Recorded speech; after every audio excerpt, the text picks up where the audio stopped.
নমস্কার। অনেকদিন পর আপনাদের সামনে আবার এলাম। মধ্যিখানে একটু অন্যান্য কাজকর্ম নিয়ে একটু ব্যস্ত ছিলাম বলে সেইভাবে পোস্ট করতে পারিনি।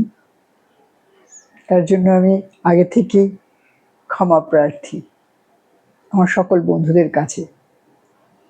আজকে বলবো আমাদের মেয়েদের সহ্য শক্তি নিয়ে।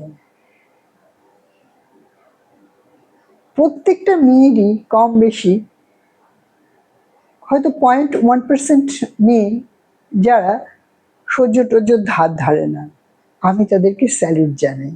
কেন জানেন? ওদের থেকে আমাদের অনেক কিছু শেখার আছে। যে মেয়ে মুখ ফুটে চাইতে পারে না বা চাইতে জানে না, তাকে কেউ কখনো কিচ্ছু দেবে না। সে শুধু ভাত নুন দিয়ে খেয়ে উঠবে, পরিবারের সকলে বলবে ওর কিছু লাগে না, ওর ওতেই হয়ে যায়।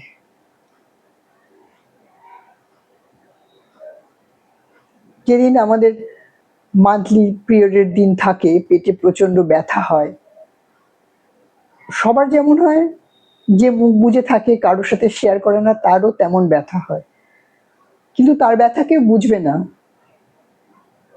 সকলে বলবে না ওর সেরকম কিছু হয় না। হলে কি আর বলতো না? ধৈর্য বা তার যে শক্তি অন্যকে বিরক্ত না করার ভেতরের, সেটাকে কেউ সম্মান দেয় না। সে যেহেতু চাইতে জানে না, তার কিচ্ছু লাগবে না। সংসারে তার কাজ সবাইকে খুশি করা, এবং দিনের শেষে সে কি পায় সংসার থেকে? ওর কিছু লাগবে না। যখন সবার জন্য সবকিছু আসছে, তার জন্য কিছু আসবে না। তার কারণ হচ্ছে ওর তো লাগে না, ও তো চাইতে জানে না। না সে বাবার কাছে যাইতে জানতো, না স্বামীর কাছে যাইতে জানে। ভবিষ্যতে তার সন্তানের কাছেও সে চাইতে জানবে না। কেন বলুন তো? সে তো চাইতেই জানে না। চাইতে জানতে হবে।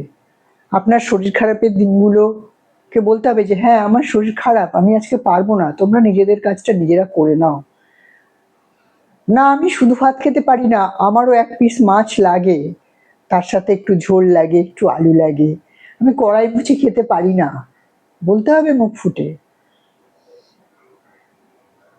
কেউ আপনাকে আপনার আনন্দ বা আপনার প্রয়োজনীয় জিনিস যেটা প্রয়োজন সেটা কেউ আপনার হাতে তুলে দেবে, এরকম আশা করা হচ্ছে সোনার পাথর বাটির মতো। এরকম হয় না, এটা হতে পারে না। প্রত্যেকটা মানুষ তার নিজ নিজ জিনিস নিজে নিজেকেই বুঝতে হবে। না বুঝলে কেউ আপনার কষ্ট বুঝবে না। আমি প্রত্যেকটা মেয়েদের বলবো, নিজের যেটা প্রয়োজন, আমরা অনেক সময় যেটা করি মেয়েরা, আমি নিজেও করি, তাই আরো বেশি কনফিডেন্সের সাথে বলছি, সংসারে যখন আমরা মান্থলি বাজার করি, প্রত্যেকের জন্য যা যা প্রয়োজন, কারোর কেউ এই টুথপেস্টটা ব্যবহার করবে সেটা নিয়ে আসলাম, কেউ ওই টুথপেস্টটা ব্যবহার করবে। বাড়িতে হয়তো 2-4 জন লোক সব আলাদা আলাদা টুথপেস্ট ব্যবহার করে, আলাদা আলাদা ব্র্যান্ডের, প্রত্যেকের জন্য আনলাম। আপনার নিজের জন্য একটা কিছু আনতে গেলে আপনি চিন্তা করেন যে আপনি কিন্তু 3-4 রকম টুথপেস্ট কিনছেন বাড়ির সকলের জন্য, কিন্তু নিজের বেলা আপনি ভাবেন না থাক খরচা হয়ে যাবে।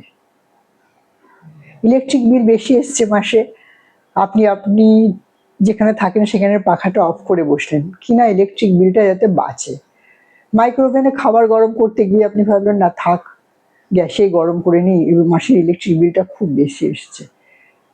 কোন কোন জায়গায় আপনি কম্প্রোমাইজ করলেন, যে যে জায়গায় আপনার একটু স্বাচ্ছন্দ্য কিনা আপনি সংসারের টাকা বাঁচিয়ে সংসারকে একটা বিশাল কিছু করে ফেলছেন, এবং সবাই আপনাকে নিশ্চয়ই তার জন্য একটা করে সোনার মেডেল দেবে। কেউ দেবে না। গ্যাস 2 দিন আগে ফুরিয়ে গেছে, প্রশ্ন আসবে তুমি কি এই মাসে বেশি গ্যাস ব্যবহার করেছো? হ্যাঁ, তুমি একটুখানি তরকারি টরকারি কাটার সময় গ্যাসটা বন্ধ করে রাখতে পারো না? আপনি কিন্তু এগুলো ডেলি করেন, এবং আপনি সংসারে যেভাবে বাচত করেন সেভাবে বাচত করা অন্য কারোর পক্ষে সম্ভব না। কিন্তু আপনাকে কেউ তার জন্য যে আপনি বাচত করেন সেটা বলবে না। যেদিন 2 দিন হয়তো আপনার বাড়িতে বেশি গেস্ট এসছে বা কোনো কারণে বেশি রান্না হয়েছে, কিন্তু 2 দিন আগে গ্যাস ফুরিয়ে গেছে, তার জন্য আপনাকে কৈফিয়ত দিতে হবে।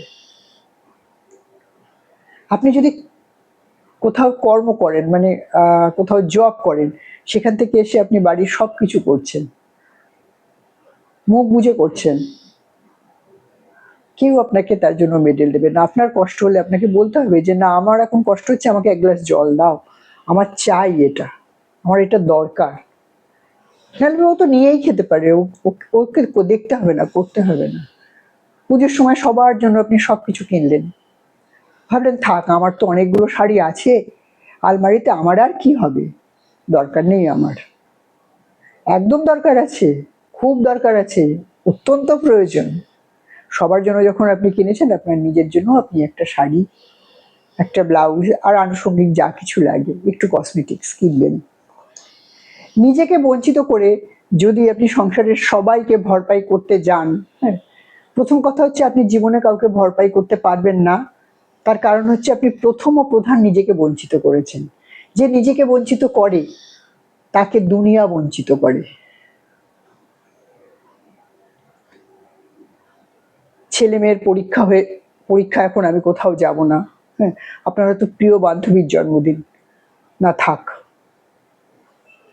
আজকে যাব না রে, হ্যাঁ, সারা বছর সে পড়েছে, সে 1 ঘন্টা যদি না পড়ে বা 1 ঘন্টা বেশি পড়ে, সে কোন বিশাল কিছু পড়ে ফেলবে তা তো না, কিন্তু আপনি দায়িত্ব বোধের কারণে আপনি যেতে পারলেন না। আপনার সেই বান্ধবীর জন্মদিন 1 বছর পরে আসবে, তার আগে আসবে না। আপনার এই স্যাক্রিফাইসের মূল্য আপনার সন্তান কি দেবে? কোনো কারণে আপনার প্রয়োজন হলে সেদিন যদি তাদের পার্টি থাকে, তারা কিন্তু চলে যাবে, তখন আপনি মনে মনে গুমড়ে গুমড়ে কাঁদবেন আর বলবেন যে আমি তো সেদিন আমার অত প্রিয় বান্ধবীর জন্মদিনে গেলাম না, এরা আজকে আমাকে ফেলে চলে গেল আজকের দিনে। কষ্ট পাবেন। তাই নিজের দিকে নিজে খেয়াল রাখুন। এতে স্বার্থপরতা বলে কিচ্ছু নেই। প্রত্যেকটা মানুষ, তাকে ভালো রাখার দায়িত্ব তার নিজের। আমি হয়তো মহিলাদের উদাহরণ দিয়ে বলছি, আমি বলবো পুরুষ মানুষদেরও বলবো যে নিজের দায়িত্ব, নিজের খেয়াল, নিজের ছোটখাটো ভালো লাগা, এইগুলোর দিকে নজর রাখাটা অত্যন্ত প্রয়োজনীয়। আমাদের জীবনে যত ডিপ্রেশন, যত রকম রোগ ব্যাধি আসে, সেগুলো কিন্তু আমাদের এই অদম্য ইচ্ছেগুলো আমরা চেপে রেখে রেখে রেখে রেখে ভেতরে একটা কি বলতো, একটু ছোট্ট একটা সর্ষের দানার মতো একদিন আস্তে আস্তে আস্তে বড় হতে থাকে, এবং সেটাই নানান রকম ডিপ্রেশন, অ্যাংজাইটি, বিরক্তি, রাগ, অসহ্যতা, কিছু না ভালো লাগা, এগুলোর জন্ম দেয়। তাই নিজের যখন যেটা প্রয়োজন মনে হবে যে সংসারের সবাই যখন এই জিনিসগুলো ভোগ করে, আমি আমাকে এই ভোগ থেকে দূরে রেখে আমি বিশাল কোনো মহান কার্য তো প্রথম কথা করতে পারছি না, দ্বিতীয় কথা কোনো মেডেলও আমায় কেউ দেবে না। তাই নিজের যত্ন, নিজের পরিচর্যা, নিজের মনের যত্ন। যখন বই পড়তে ইচ্ছে করবে একটু বই পড়বেন, যখন গান শুনতে ইচ্ছে করে গান শুনবেন, যদি কাজের খুব চাপ থাকে রান্নাঘরে মোবাইলে একটু গানটা চালিয়ে রান্নাও করলেন, গানটাও শোনা হলো।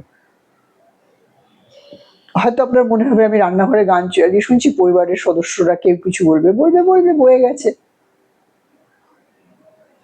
প্রত্যেকটা মানুষ তার নিজের ভালো থাকার জন্য যা যা করণীয় করে। আপনার স্যাক্রিফাইসের মূল্য কেউ কখনো দেয়নি, দেবে না, এবং কখনো কেউ পায়নি আজ অব্দি। তাই কি দায়িত্ব আমাদের? নিজেকে ভালো রাখার দায়িত্ব নিজের। ভালো থাকবেন। আবার আসবো অন্য একটা ভিডিওতে। ভালো লাগলে লাইক করবেন, শেয়ার করবেন। আজকে এখানেই শেষ করছি।